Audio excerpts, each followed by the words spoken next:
Hi everyone. Today we're going to talk about how I have STEMified my library learning commons. I am at a high school library, however, I do believe a lot of this stuff could go all the way down through elementary school. So hopefully you guys will kind of walk away today with some ideas and ways to implement some of this different technology into your classroom and really invigorate your students. So I did make this presentation available for you guys so you can save it. I've got the bit.ly there. You can scan that QR code if you want to follow along at home. Or if you are at the conference, you're going to be able to kind of do that along with the presentation. I have my Gmail account there instead of my school account just because in our county and the way the email works, a lot of times emails get blocked or they put into trash or whatever, and so I just wanted to make sure that you guys could reach out to me and I would actually get the email. I love talking to other educators, so if you do have any questions or ideas for me or anything like that, please go ahead and email me. I'd love to hear from you. All right.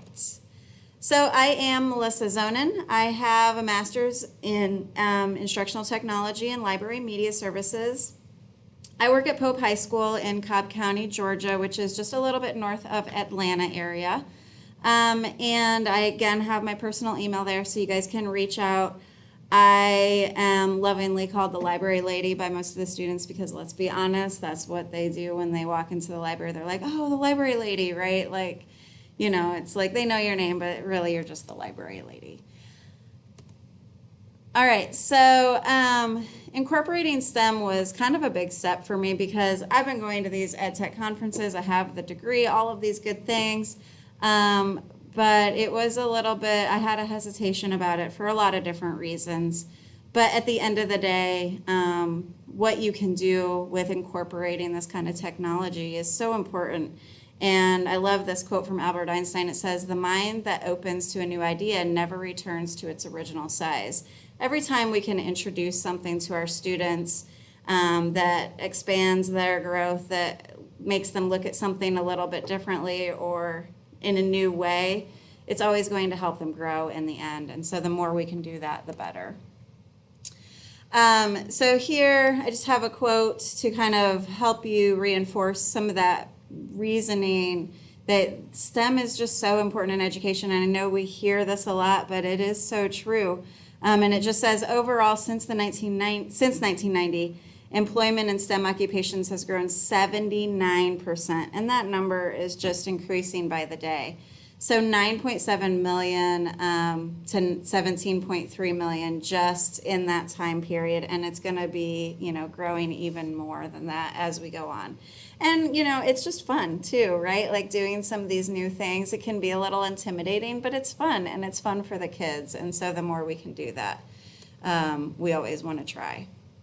So getting started, there's going to be a lot of, you know, just talking it up and making sure that you kind of have the basis of what the end result is that you want. Like I always look at something and go, okay, what do I really want the kids to learn? Am I trying to work on critical thinking skills?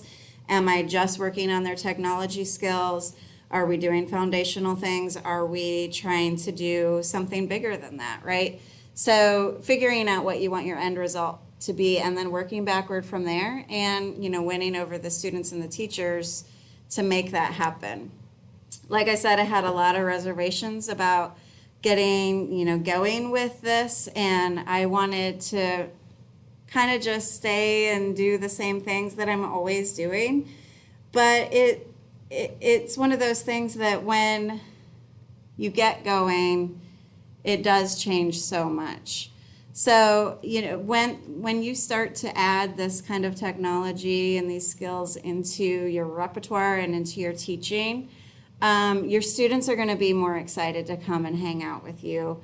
Your teachers are going to like start to think of creative ideas of ways they can incorporate this with you, and your admin is going to be impressed, and they're going to love what you're doing and how you're using that same foundational education skills that the students are learning, the same lessons, but you're just taking it up a notch in a way that's going to create this memorable learning experience. So, you know, you just have to go for it. So here's just an example of some of the kids working. This is at a tech fair at one of my friend's schools, and we work together a lot on very similar stuff. And Paula does a great job of creating these options for the kids to come in and just play with the technology, essentially. And so it gives them this opportunity to do things where they're not getting necessarily a grade or they're not being tested on it. And you're creating authentic experience without any sort of expectations. And I love that idea, and I try to jump with that as often as possible.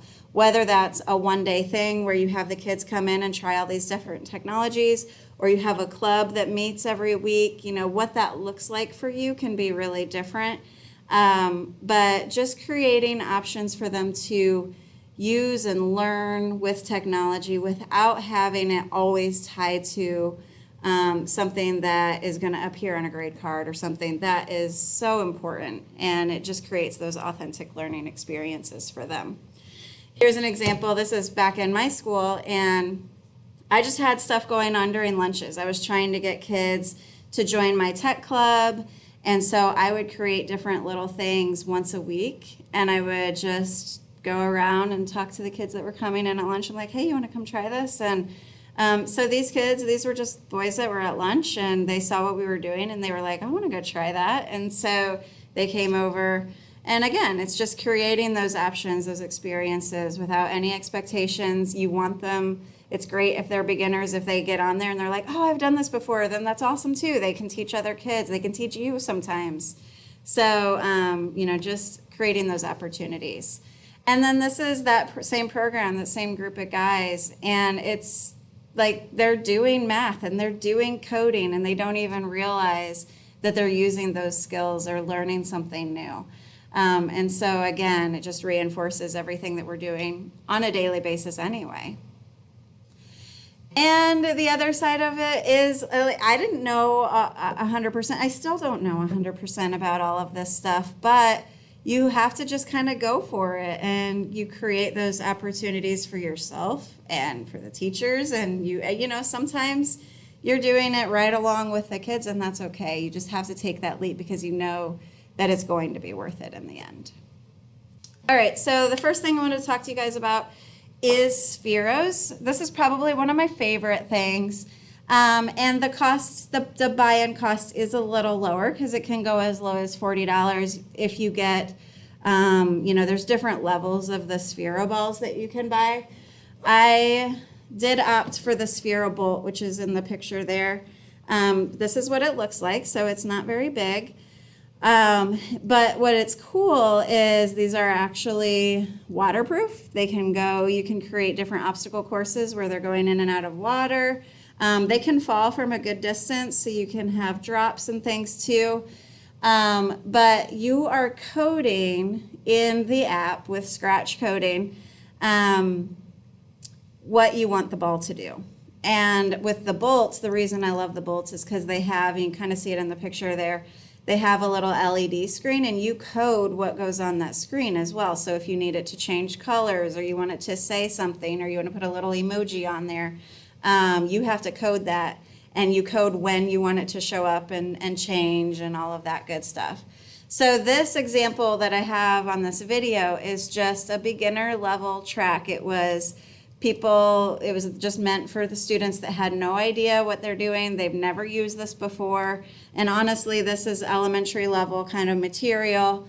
They can go in and they work through some problem solving, critical thinking skills. I give them very basic information, and then they had to go through the track, and I wanted their little ball to end up on the X. And it was as simple as that. And this was one of those lunchtime activities where they could come in and just do this on their own.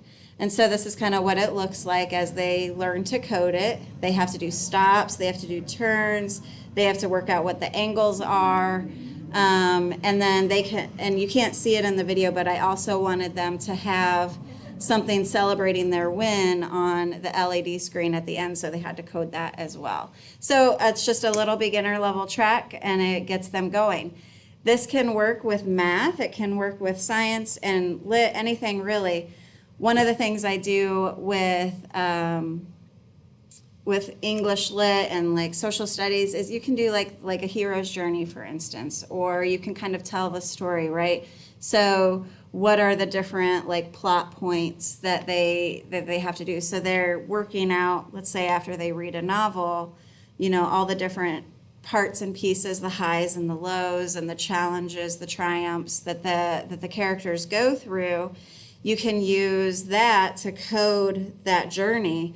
You can also, and you know, this is one of the, again, another reason I opted for the Bolt, which is a little bit more expensive, but it's got that LED screen.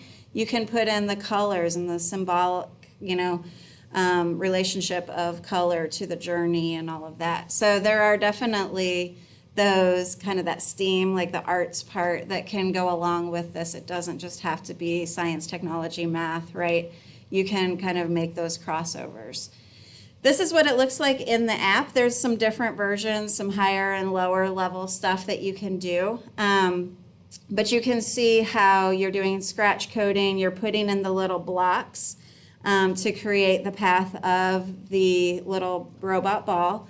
And there's also step-by-step tutorials. In fact, that's how I taught myself, is I just went through a few of the tutorials to kind of get the basics, learn how to use it.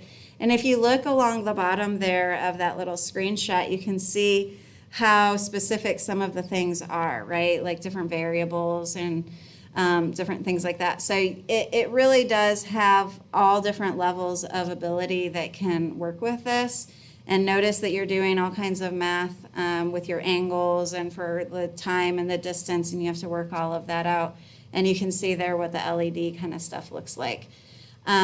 So like I said, let me go to this one real quick. These are some different ways that you can use the Spheros.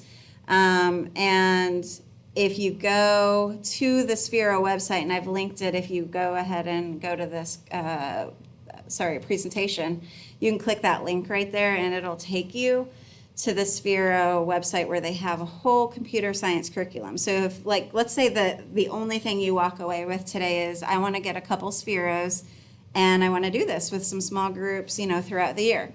And that's a perfect place to start. You can get these courses if you want to do like a big investment. It's $500. That will last you the entire school year. If you're doing it one or two times, if you're doing it one time a week, that could last you 2 school years. But if you're doing a couple times a week, that'll last you the whole school year. It goes through, it has all these different levels and different things in the curriculum. It's really well laid out. They've done a great job with it. And then each lesson is about an hour. So if you have like a lunch break, and even if your lunches are like 20 minutes, you can do the first part one day and the second part the next day. And again, you'll still have plenty of curriculum to last you for the entire school year. So it's definitely a little bit of an investment to begin with if you do the curriculum. But you can also just get the balls and kind of create your own different challenges for the kids. And you can look at some different things that other people have created and borrow from that. There's all kinds of stuff online. All right, so the next thing I want to show you, and honestly, this is probably the thing I do the most. It has the most requests from teachers. The kids love it. And it's like a thing that's been a thing for a while, but it's still an exciting thing to them. So VR, virtual reality, and augmented reality, and just to give you a little bit of background on that, virtual reality is when you are completely in this new environment, you're looking around, you're just a piece that's looking around in this new environment, okay? So for example, the Google Expeditions would be a virtual reality experience, because if you've never done those, then what happens is you're transported into whatever environment it is. It could be space, it could be the savannah, you could be learning about dissection, whatever it is, and you're kind of watching it all happen, and you can spin and look at everything. You can also do this with a phone, you can do this with an iPad. You don't have to have the goggles, but the goggles do make it like a super fun, completely immersive experience. So that's virtual reality. Augmented reality is when you're putting things into your own space. So like if I had augmented reality up, let's say there's a really easy example to do, like I could put a bear in this room and it would make it, and I could take a picture of it and it would look like there was a bear sitting in my classroom, right? So that's where you're adding things to your own space, if that makes sense. All right, so the things that I do, I mostly do virtual reality. It's the easiest to kind of introduce and to go along with what the kids have. At the high school level, most of our kids have phones. And so that works really well for me. What I did is I bought these goggles. They open up, and you can put your phone right in there. So I'll just use my phone as an example. You can put your phone right in there, and then you close it, and then when you look through the goggles, you see the virtual experience. So it feels like you're there in the moment. If phones aren't an option for you, if your kids don't have phones, like I said, you can do this with iPads if you have iPads available, and you can do it, or you don't even have to have the goggles. You can just hold up a phone and do it that way too.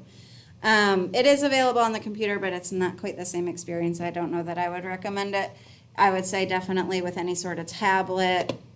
It can be Android or Apple or whatever, or a phone, or like the best option I think are the goggles. But any way that you can do that is really cool. So there are all kinds of tours available through Google. Those Google expeditions have kind of gotten out of control in what there is so much available. There's a huge spreadsheet. They've even got everything divided out, and I've got everything linked there, but they've got everything divided out with it's AR or VR.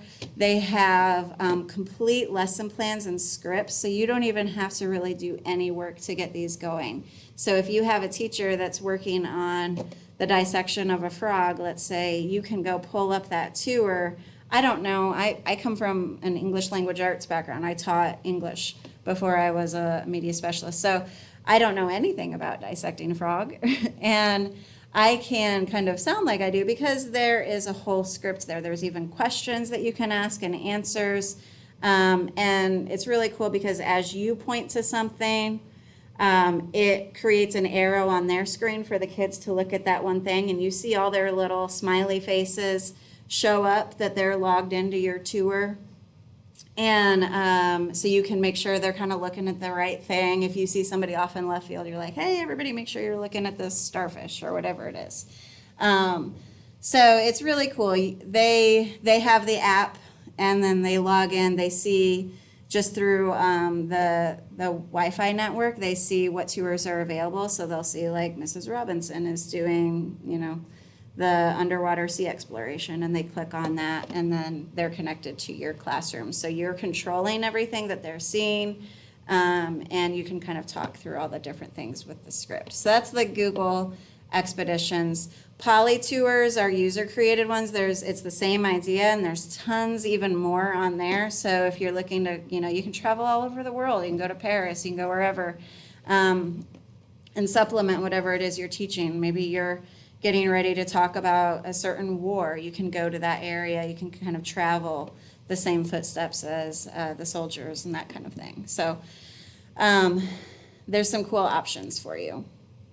So this is when my son was 3, and I had him try it. I mean, he even loves it, right? Like it's like bigger than his head there. But you can do this with any level kid, is just kind of what I'm trying to say with that. Whether they are, pre-K, 4 years old, all the way to 18-year-old seniors, as you can see in the lower picture here, they love it.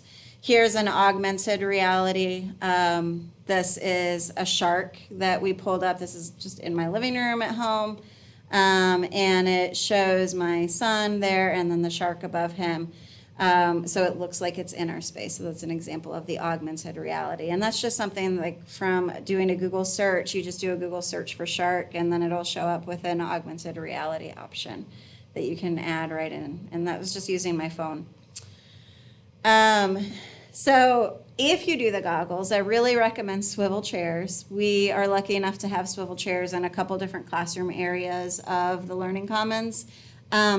Because the kids try to, if you're in a stationary chair, they'll try to turn around and do all these different things, and you don't want anybody falling out of their chair. It's not a necessity to have the swivel chairs, but if it's an option, definitely go for that.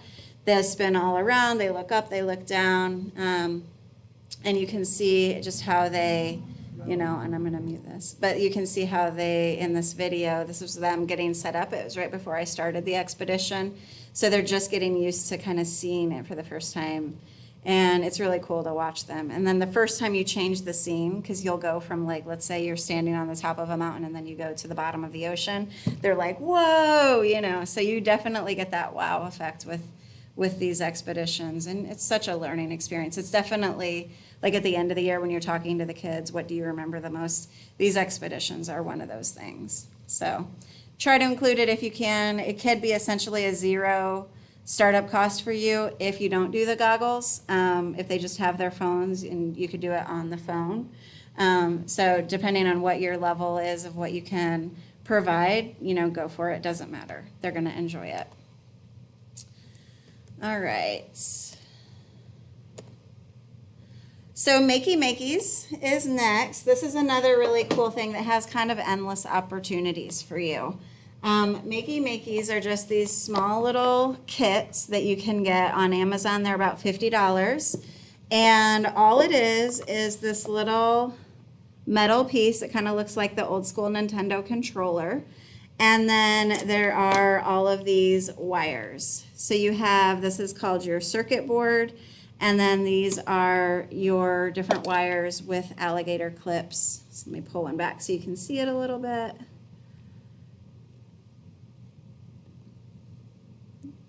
Sorry, this is a new one. It's not quite stretched out yet. But it has these alligator clips so that you can clip it onto different things.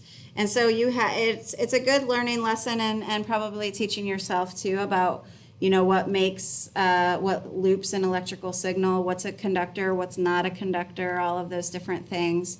And depending on how you connected the wires to this and to whatever they're doing, this is essentially your new keyboard, and then there's a USB to plug it into your actual keyboard on your computer. And then whatever they have the other end of this connected to, it'll do that function. So right now I have this set to the click part on the little circuit board. So whatever I would attach the other side of the white one to would now make it click whenever I touched that piece or whatever it is. So for example here, this is a thing I did with my orchestra class. So it goes to show you can kind of do this stuff with anybody, with any type of class. All they did is, let me go back. They connected the pieces to the circuit board, and then the other pieces were just connected to a piece of foil that day. Just made it really easy. And then I had it plugged into the Makey Piano, which is just a website that you can go to. Everything is free. And their teacher had them compose a short piece of, like an 8-bar piece of music. And then that was now their piano. And so they would use the different pieces of the foil to play the song that they had created. And then their partner was challenged with coming up with the accompaniment to those 8 bars of music, and then they would combine 2 Makey Makeys to try to play the duet that they created and put together in class. So it was a really cool experience. It's one of the things that she loves doing. We've been doing it for a couple of years, and when the kids are doing that, since I only have so many sets of them, I have like 5 sets of the Makey Makeys. Then the other kids use the spheros that we have, and they have to code it to make either a treble clef or a bass clef. So that's kind of a fun experience for them too. And so it's just in addition to, you know, what they're already doing in class, adding a different element of depth to what to their learning. And then here's another example of, there's all kinds of stuff available online. This is an example of something I found online of building an interactive storybook, and it gives the instructions of what to do. This teacher went step by step of how you create this interactive storybook, so it would be a great option for some of that engaged learning with your kids. Instructables this is what Instructables looks like. Instructables is a website you can go to, and you can put in any kind of, it's not just Makey. They have Instructables for pretty much anything, making anything. It can even be like a pattern to sew or whatever. But if you put in Makey and then you put in grade levels and subject areas, it'll give you all of these options of different things that are available. I put a link down here for the Instructables lesson plans, but you can go there and kind of go crazy. There's definitely, as you can see just from this little screenshot, a lot there that's available. This is the actual Makey lesson plans that they have. These are all available for free, so you don't even have to pay for any of this. You can go there and you can learn kind of different ways to incorporate this Makey into your classroom. You can get even more advanced with the Makeys. You can connect them to different kinds of circuits and things like that to go well beyond probably my scope. But you can do all kinds of things, robotics, whatever, with the Makey. So it has a lot of versatility. It's definitely something I would consider. And with the $50 buy-in for the 1 unit, even 1 unit can get you some challenges with your students. I would definitely go for it. All right, merge cubes are definitely your wow effect piece. Let me get these Makeys out of the way. All right, so a merge cube was one of the first things I learned about that, like, kind of blew me away, right? So it's just this little foam. It's a squishy little foam cube, and on each side of the cube there's just these different patterns that really mean nothing to you or me. However, the way it's coded and the way the app works, when the app picks up those different sides, it knows which side of the cube that is.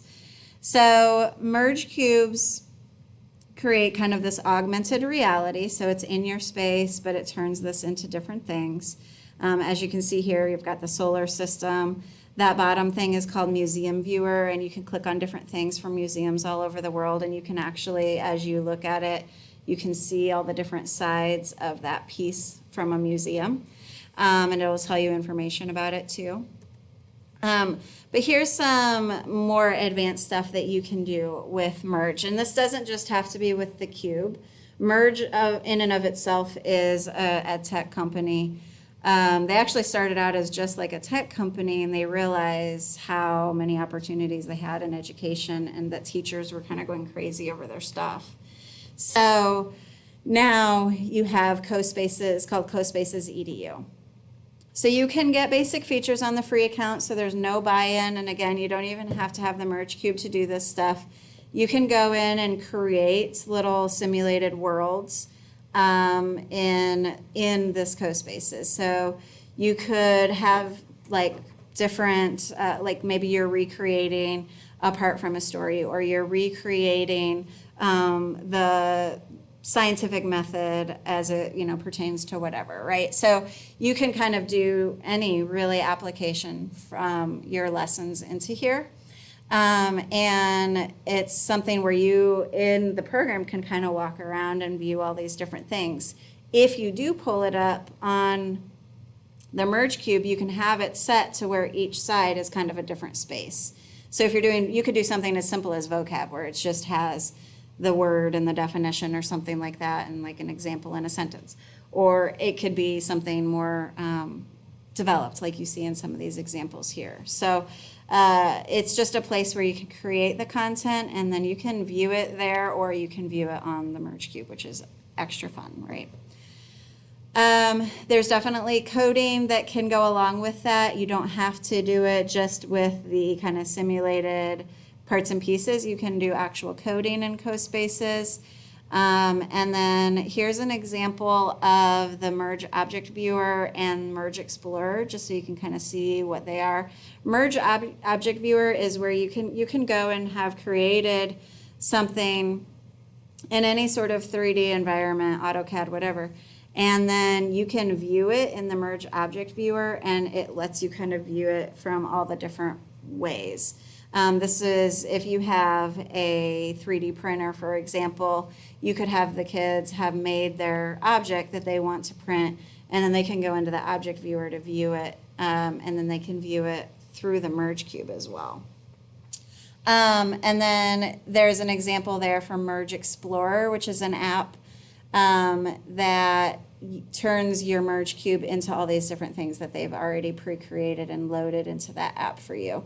So here's an example of a frog dissection, and you can actually go in there and pull on these different parts and pieces, and you can say, like, this is the liver and this is the heart, and it'll even show the organs working and things. It's pretty amazing. Has the literature to go along with it there, so you can read about each part and piece. So that's another app that you can kind of explore with the merge technology.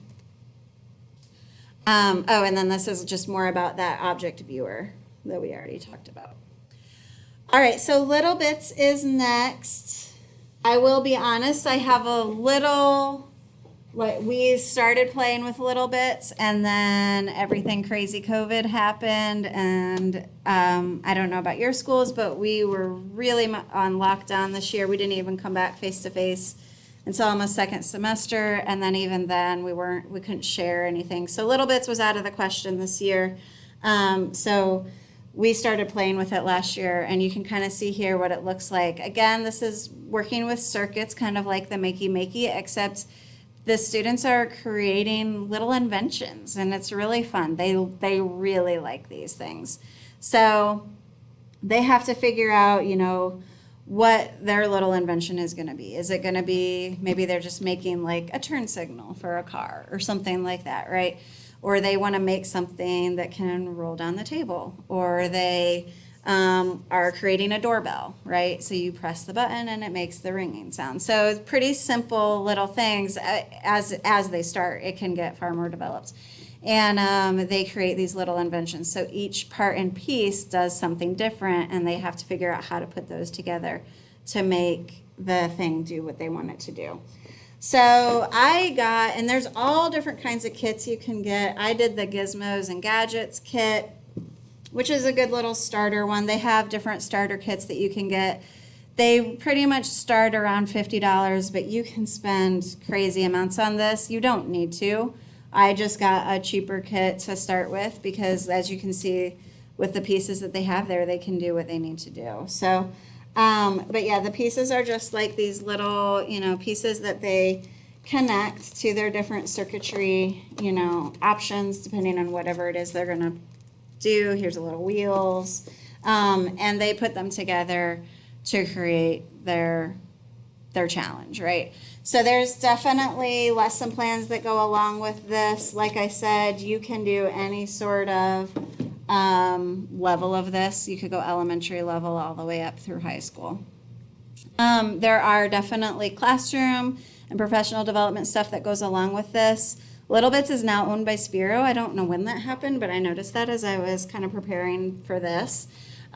So they have Spiro's always done a really good job with that, and Little Bits has too. So now that this is all one company, they've got a really good resource there for all the lesson plans and things that you can do, which makes that easier for you. Like, you don't need to know anything about Little Bits or how they work to just start with lesson plan number 1 and do it together, right? All right. And then here is an inventions page that you can see from different things that everybody has invented using all these little bits. And this is all like through, like Instructables has the same kind of thing. You can see all these different things. So here somebody created a super stirrer. So you don't even have to stir the spoon in your pudding or whatever, right? So, you know, it's just fun little things that you can do. And you can get even, you know, more advanced, obviously. So there's a remote control car that somebody created, and it takes you through how to create that same exact thing. All right. Next is Bloxels. Bloxels is a fun one. It is around $25 to $50, kind of depends on. So what happened is the old version is $25, and now they've come out, you know, with their new upgraded version. That one's $50. You don't need the new upgraded version. However, you know, go for it. I had not played with these at all before I started doing it with my tech team one week. I was like, all right, let's just figure out what these Bloxels are. And I had seen them, but I had never actually done it myself. So basically what it is it has this little plastic board that has all these little holes for the cubes to go in. And then the box is full of all of these little plastic cubes that are all different colors, and you are setting up the scenes on this little thing and taking pictures and adding it to your screen in the app to create a video game. And they've added some other options to this where you can, have some more educational connections. Like, I think this can be educational, again, kind of in the same way the Spheros can be, because you can say, journey of a hero or recreating whatever. However, it can also just be fun. Like, this is a cool thing that you could put out at lunch periods and just let the kids play with, kind of thing. And boys especially are really drawn to these Bloxels because it has that video game component. Not that girls don't play video games. I definitely played video games growing up too. I get it, but it just has that component that draws them in. So I give them the iPads. They could do this with their phones too. You download the Bloxel app. They have changed it a little bit now. It used to have like a lot more free options. But now they've created these classroom bundles, so kids have to like sign into your classroom and that kind of stuff. So I put some of the pricing on there. This has changed a little bit in the past. I think there is still I want to say it's like a 2-week trial or something like that. That's totally free. So if you wanted to try it out, you could. Or just, who knows, create different little accounts all the time and you have all your little trials. But it is a little bit of a buy-in. And I will say that while my high schoolers do love it, it is a little bit more limited in what you can do with it and the scope of it. And I think that it probably would be best for elementary and middle school. I think because the learning that goes into it is a little bit lower level. But they are fun, and the kids love them. So those are all just different things that I've done and ways that I've incorporated them. But really, really, at the end of the day, it doesn't matter what you start with. It can be as simple as the kids creating a Google tour on their own. Like, they can go in. You don't have to have any technology other than a computer to do that. Or it can be doing some VR with the expeditions. Or maybe you get a couple Makey kits and you start there. It doesn't matter. But just starting somewhere is where to start, right? It doesn't have to be anything big or extravagant. We're all coming off of a crazy year, so doing something new feels so overwhelming right now, but at the end, like I said, it is just so important. I do think if I'm going to go through any of these things, the thing that I would definitely do are the Google expeditions. I feel like there's so little buy-in for that as far as the money that you have to spend. But beyond that, as far as kits, I'd go Little Bits, Mickey, and Sphero. They're all three of those have kind of some endless options, right? So somebody said something one time when I was at a conference about evergreen apps, meaning that, that evergreen tree is always green no matter what. And these are the apps that you can use no matter what, whether it's math or orchestra. And I feel like Little Bits, Mickey, and Sphero kind of have that same evergreen mentality that you can use those across any curriculum. So I feel like those are going to be a good investment for your money if you're spending money. For me, I need to get into a routine with my tech team. I had one, and then COVID hit, and we didn't do anything this entire school year. So I need to reestablish what that means. And what that meant for us was that every other week we would meet during a lunch period. I would have some sort of challenge out that we would do.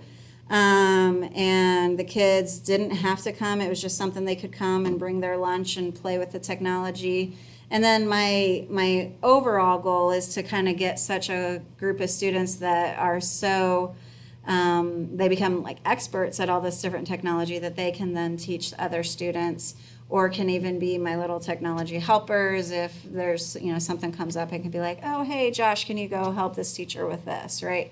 So that's kind of my overall goal with the tech team. Right now, we're really at our basic level because we're going to have to restart that program from the ground up. And then as far as all the little tools that I have, this was something that I started probably about 3 years ago now, and it's grown with what I've been able to purchase through the years. And So just diving deeper with some of these tools. I have some that I haven't even opened yet. So I definitely have growing to do, just like all the rest of us. I really want to start doing some PL sessions. I always make my PLs optional. You know, I don't know what that looks like for you at your school, but I think professional development is so important.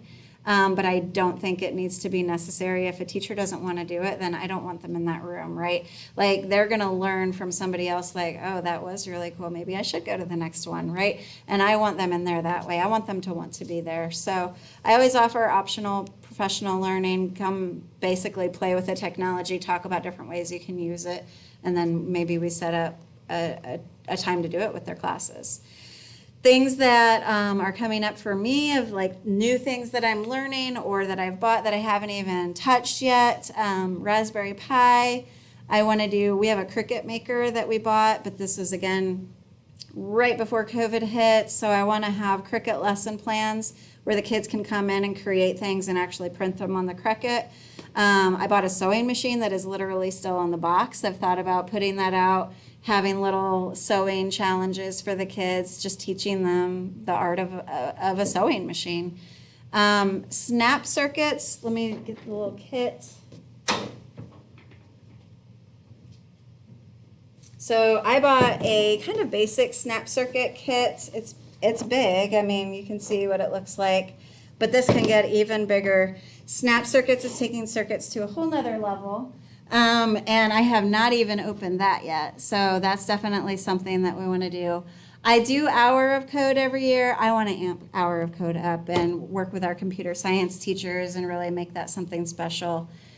I bought a 360 camera, so I want to learn and teach the kids all about how to make 360 videos, which will go hand in hand with those Google tours.